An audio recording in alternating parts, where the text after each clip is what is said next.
Hello everyone, আসসালামু আলাইকুম। Welcome back to my channel. সবাইকে স্বাগত জানাচ্ছি আজকের পর্বে।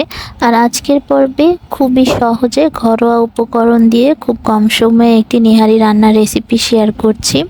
তো চলুন দেরি না করে দেখে নেই। নিহারি রান্নার জন্য এখানে 1.5 কেজি পরিমাণ হাড় চর্বি নিয়েছি গরুর। আমি গরুর নিহারি রান্না করব। আর আমি একটি প্রেসার কুকারে নিয়েছি। আপনারা চাইলে হাঁড়িতেও রান্না করতে পারেন, তবে আমি সহজভাবে রান্নাটা করেছি প্রেসার কুকারে কম সময়ে।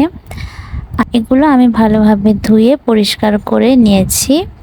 এখন এর মধ্যে আমি গোটা গরম মশলা দিয়ে দিচ্ছি, 4টা দিয়ে দিচ্ছি এলাচি, 2 স্টিক দারচিনি আর 2টো তেজপাতা মাঝখান থেকে ছিঁড়ে দিয়ে দিলাম। আর এখন আমি বাটা মশলাগুলো দিয়ে দিচ্ছি। 2 টেবিল চামচ পেঁয়াজ বাটা দিয়েছি, 1 টেবিল চামচ আদা বাটা, 2 টেবিল চামচ রসুন বাটা আর 1 চা চামচ জিরা বাটা দিয়েছি। আর আমি এখানে 2 চা চামচ দিয়ে দিচ্ছি লবণ।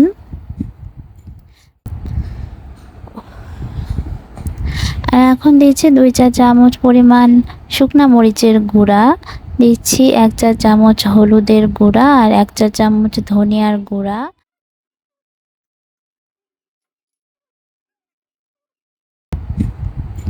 আর তারপরে যে মশলার বাটিটা ছিল সেই বাটিটা ধুয়ে আমি 3 বাটি পরিমাণ পানি দিয়ে দিয়েছি।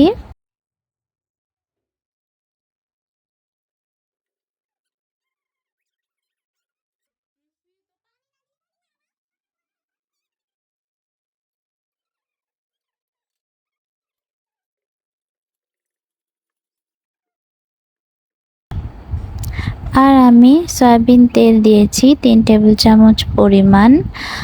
আর এখন আমি প্রেসার কুকারের ঢাকনাটা লাগিয়ে এটা আমি প্রায় 1 ঘন্টা চুলায় লো মিডিয়াম হিটে রান্না করে নিব।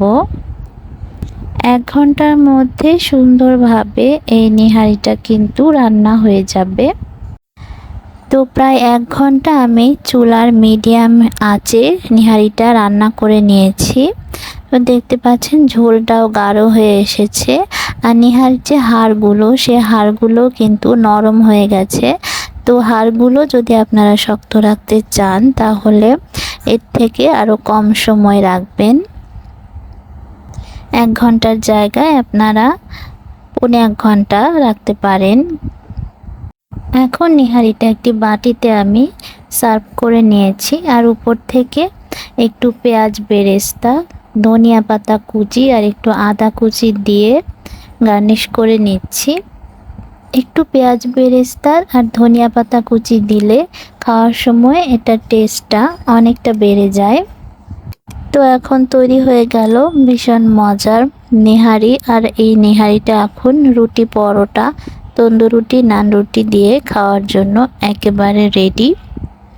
তো আমার এই সহজ রেসিপিটি ভালো লেগে থাকলে একটি লাইক করে দিবেন এবং আমার চ্যানেলটি সাবস্ক্রাইব করে চ্যানেলের সাথেই থাকবেন। সবাই খুব বেশি ভালো থাকবেন। আল্লাহ হাফেজ।